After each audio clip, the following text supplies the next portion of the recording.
Yo, what's up, Review family? My name is Jay Morris, the Review Guy, and I'm back again to bring you another video, and in this one, I'm going to be reviewing the new Memphis May Fire album entitled Broken.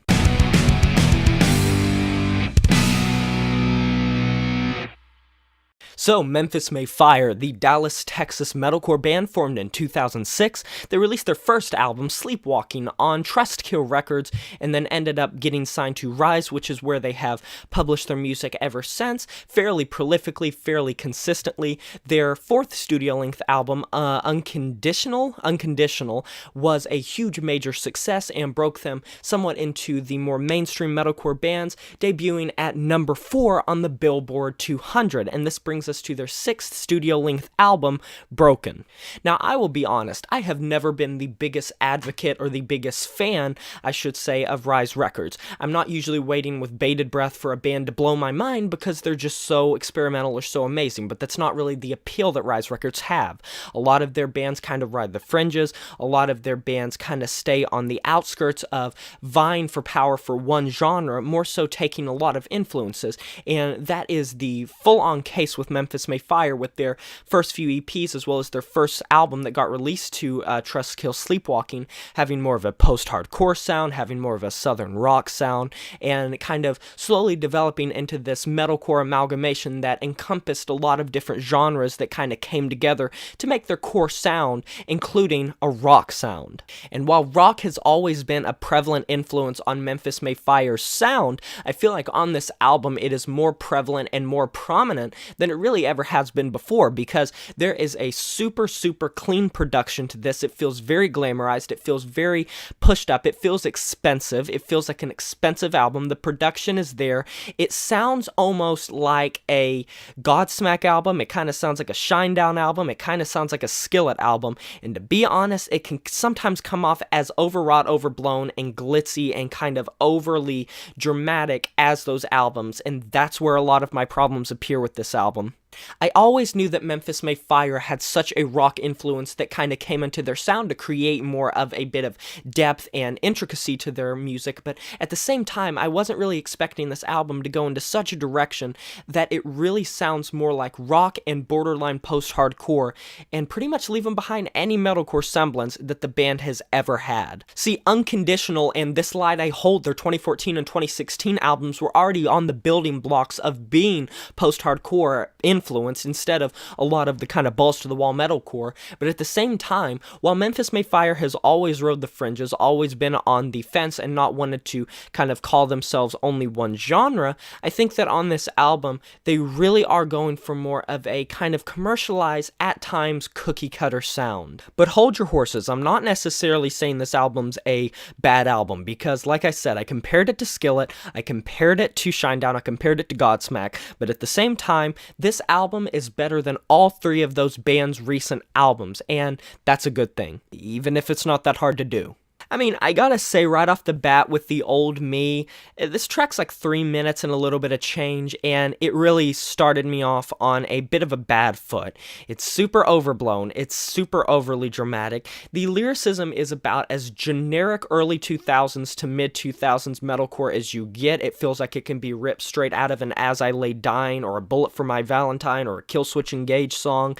It feels super just in your face, super edgy, super emotional, and while Memphis May Fire isn't really uncommonly doing this is something that a lot of metalcore bands do, I just feel like it comes off super just uninteresting in terms of the lyrical front, and when you have this kind of generic instrumentation and vocals that really do fall in the line of just the super clean metalcore vocals that sound about as molded cookie cutter as you get, there's not much to find desirable in a lot of these tracks when you strip them back to their bare bones material. And like I said, this album has such an expensive sound. It feels like it should be more epic than it is. It feels like I should like this album, but it just ends up leaving me wanting so much. I mean, I got to commend the instrumental on Watch Out, track number 2. It's a fairly short song, as are a lot of these songs on this album, as you will notice. It's only 2 minutes and 44 seconds, if I remember correctly, and it has almost a djent influence, with the guitar sounding very djenty. I mean,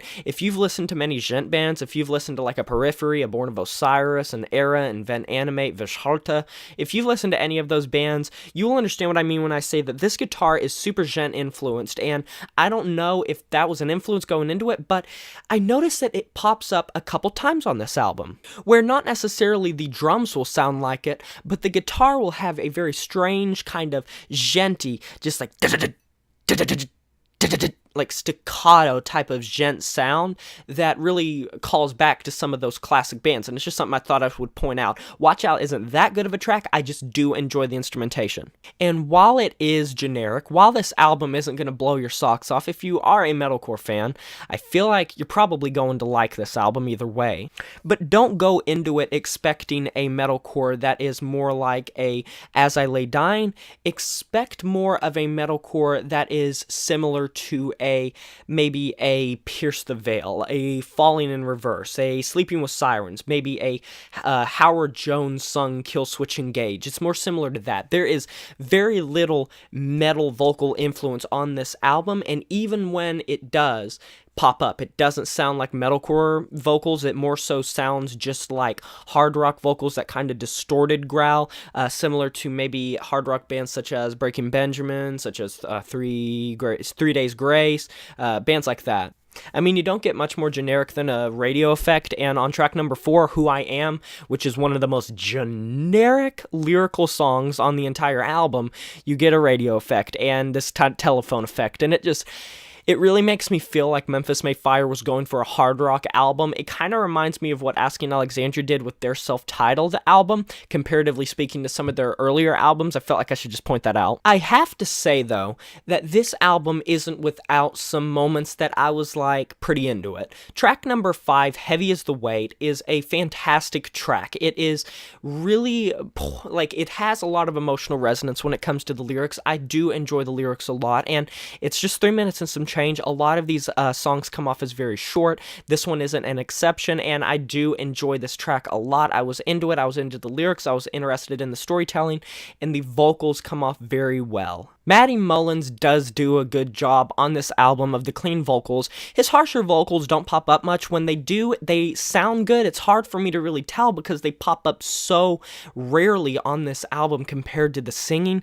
But from the singing that I heard, he does do a very good job. I do enjoy his singing quite a bit on this album. It's very high. It's very kind of metalcore-ish. A lot of it isn't going to blow your mind, but some of his harmony, some of the notes he hits, I did enjoy a lot.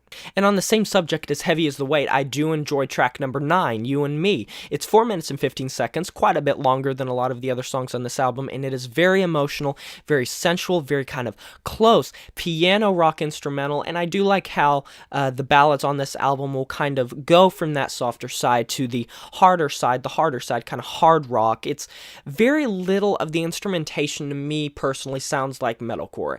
It could be very toned down metalcore, and you could kind of call it that and sell it as that, but this definitively has more of an alternative rock, especially alternative rock, and a hard rock sound to it.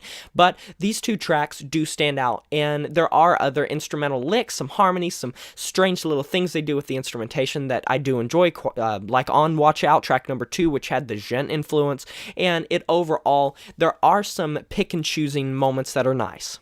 But most of the time, this album comes off as very cliche, very generic, and Bare Bones Minimum does not have a lot of the makings of a classic album, in my opinion. Something that you're going to look down the road and be like, yeah, that was an amazing album.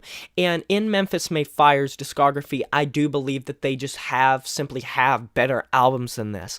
I don't think that this is their best. If this was a debut, maybe I would feel differently, but they have 5 other albums that they have made prior to this, as well as 2 EPs, and I think that most of that discography is superior to this album. And despite the glamorized production, the feeling of it being very expensive, very rich, and very just hearty, a lot of these songs don't have much in the way of anything that's going to blow your mind, anything that's going to set it apart from a lot of the other metalcore, especially bands that formed in the early 2000s to the mid 2000s that are still making music now and trying to reinvent themselves.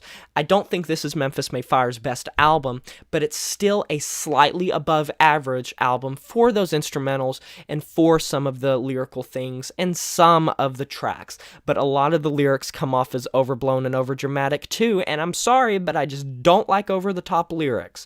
Oh, stop, hey, stop. But yeah, I'm going to be giving this album a 6 out of 10. So what did you guys think about it? If you've heard it, you can post in the comment section below. Like, comment, subscribe. It helps me out a lot, and I will shout your channel out. I'll talk to you guys next time. But until then, my name is J Morse, the Review Guy, and I'm signing off saying farewell. Oh no, what your mama gonna say when I tell her that I broke your heart?